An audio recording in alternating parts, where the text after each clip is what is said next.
Если ордунга сыйрасаңыз, машинаңызды айып короого токтотуп коебуз.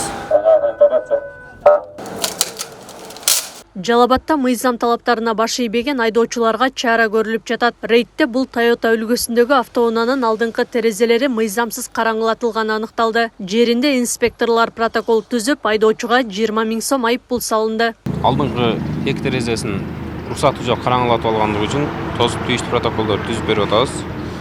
20 000 сом айып пул салып беребиз. Азыр ордунда сыйрайм деп атат айдоочу. Сыйраса айып короого токтотуп коебуз. Если сыйрып алса айып короого токтотуп аны жазып бермекпиз.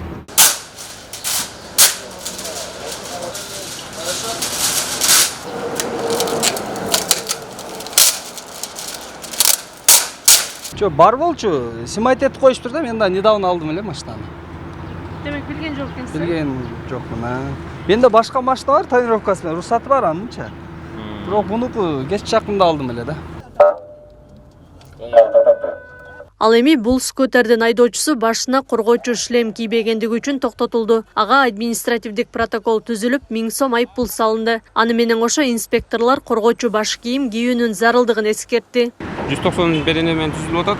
Башына коопсуздугун ойлогон эмес, башына без каска кийип келаткандыгы үчүн токтотуп, на место протокол жазып, тийиштүү протоколдорду толтуруп беребиз.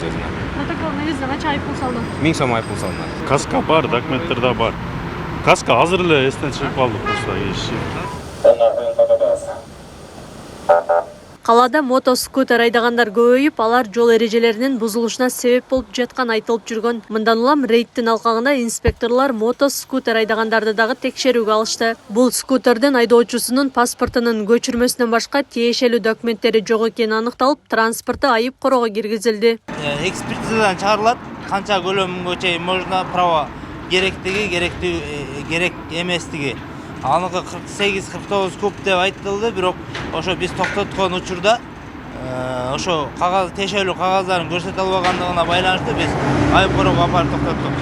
Жалал-Абад шаардык жол кыймылынын коопсуздугун камсыздоо бөлүмчөсү рейд мындан арыда үзгүлтүксүз негизде өткөрүлөрүн белгиледи. Мындай иш-чаралардын негизги максаты жол кыймылынын коопсуздугун камсыз кылуу жана айдоочулар арасында тартипти күчөтүү болуп саналат. Акылай Карабаева, Замирбек Тойчубаев, Регион.